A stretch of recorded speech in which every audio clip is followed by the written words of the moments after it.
Hello and welcome to MSE 402 Project Management. My name is Dale Deerdorf. I'm your facilitator, instructor, and coach for the sessions, and it's time for Module 5. In Module 5, we're going to be covering monitoring and controlling phases in projects.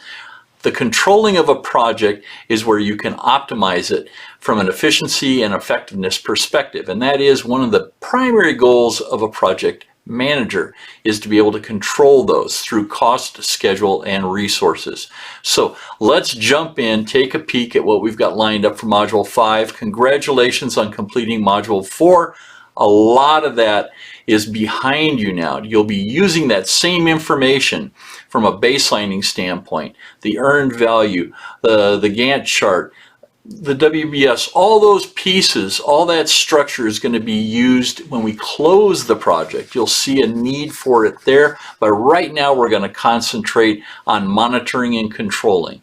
Risk management, risk mitigation, and how we communicate with each other, communicating from a communication plans perspective. So let's take a peek at that monitoring and controlling component of that academic project management. And you can see that monitoring and controlling, that phase covers everything from the time we start the project all the way to the time we close the project. You're monitoring and controlling every facet, every feature of this project from the time you create that team charter and you initiate the project through all of the phases all the way down into the back end when we close the project. Okay? Monitoring and controlling covers tremendous amounts of, I'll call it effort, because realistically, everything you're doing during the execution portion of the plan, you are realistically at some point looking at doing some level of monitoring and controlling as you continue to move forward. So let's take a peek at what we've got lined up for you in week 5 under, under the guise of this 10,000 foot view that I want you to have of all of the components. So you can see that we've got a really, really good project monitor and control phase lecture set up for you. Make sure you go review that. Look at all the components associated with it. They are going to help you as you work on this week's assignments.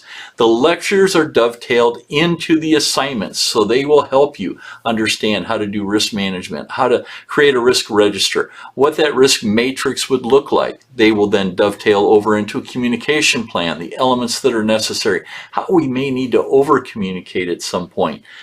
Those are features that you're going to find in that. Now, our week 5 Zoom Live lecture presentation is going to be a great one because we're going to be covering the measuring progress and performance. Those are the key elements that we'll be discussing. But don't forget, if you come in early, you can talk about any problems, issues, or concerns you have. Don't forget, you can also email me, text me, phone calls, whatever works for you.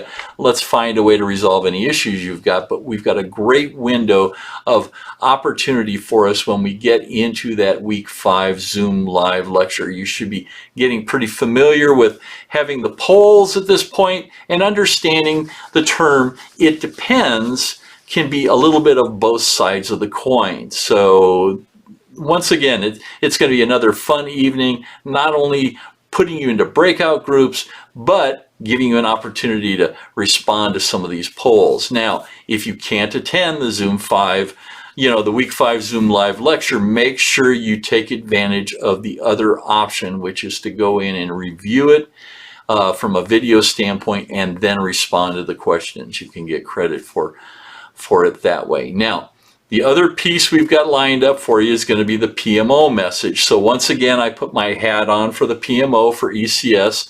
And at this point, I'm asking you multiple questions. The first one being, who's the team leader going to be? And then I need you to understand that I've got an HR manager that is offering us the opportunity to take 2 key people off your team and pull them back. The PMO will reassign them to another project that's looking for people, and they're looking for volunteers. If your team feels that it wants to reduce budget and resources, by getting rid of people or transitioning them back to the PMO, that is acceptable. But if you want to keep them also, you can do that through the entire duration. That is a question that you all need to discuss, and it's based upon your input. Okay, now let's drive over, and don't forget, the week 5 individual assignment is going to be for the team leader for this week. So they will fill out that form. They will submit that.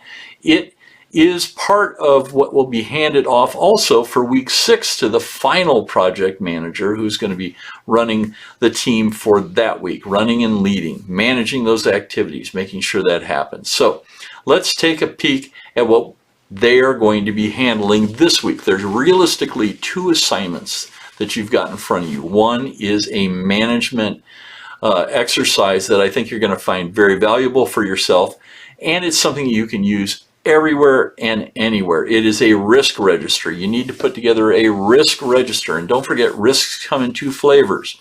Positive risks are called opportunities. Negative risks are called problems.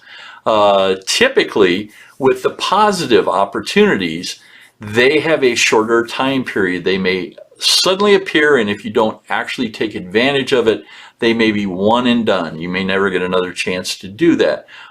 But negative risks, we're going to have you find a way to take a look at those, mitigate those. How do we measure them? How do we create them? What does that format look like? This is going to be very similar to the same structure you saw in MSE 608B for putting together a risk register and then ultimately a risk matrix. Those are 2 elements that will be tied together, and that's one of the team's assignments this week. The next piece of it is going to be the communication plan. We want you to actually lay out a communication plan. I want you to structure that. This becomes an essential piece of what is important for your team as you continue moving forward towards week 6. So those are the 2 team assignments. There are templates out there for you on both of these. There are individual instructions that should make it very easy to understand. Now, for the threaded discussions this week, the things that we're going to talk about are based upon VUCA. VUCA is a new term that I think all of you experience, but you may never have heard of it before. VUCA stands for volatility, uncertainty, chaos, and ambiguity. Those are naturally happening and very dynamic in the type of environments that we work in. So the focus this week is going to be on project uncertainty. What happens when there's tremendous change happening around us? So you're going to find that we'll have discussions based upon that. In addition to how do we tailor certain things so that they make more sense for us. That's going to be a feature from last week that we're going to carry on into this week also. So this week we'll also focus on the project baseline, what happens to that if we have to make changes to it, what ripples you will see happening within your project. Don't forget, 3 posts by 3 separate days, on 3 separate days to get full credit for these discussions. That's a total of 6 for the week, and they've got to be completed by close of business on Sunday evening. Your discussions up to this point have been excellent. I wanted to compliment you on them. I'm really engaged and enjoying reading the information that you put out there. Excellent work there. Now, the last thing that we've got lined up for you is going to be the readings for you. The PMBOK this week, you're going to be covering some more domains, but you're about 3/4 of the way through this book, and you're doing a great job of covering the material. The material this week is going to be based upon, let me just pull this up so I can make sure that we're covering it correctly.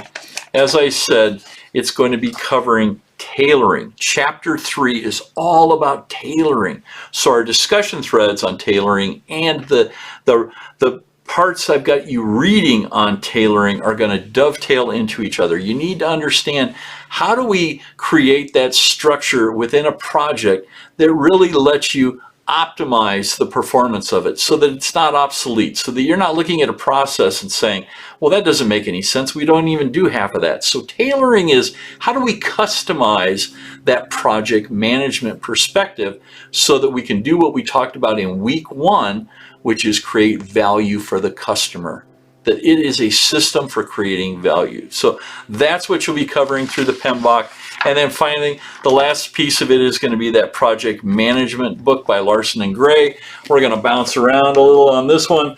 So this time we're going to be covering chapters 9, which is going to be reducing project duration, chapter 13, progress and performance measurement and evaluation. So those are the 2 areas that we're going to be covering here. You're going to see that we're starting to bounce around, and then next week we'll cover 2 more key areas for you. If you run into any problems this week and you need to talk to me, like I said, feel free to reach out to me at any time. Not only through the Zoom live lecture, we stay early, we come in early, we stay late if you've got any questions, and then in addition to that, I'm available anytime you need me. So week 6, module 6 will be coming up, which is going to be the closing, the finish line. You guys have done a great job of getting to this point, and I just wanted to compliment you. Have a great week. Goodbye.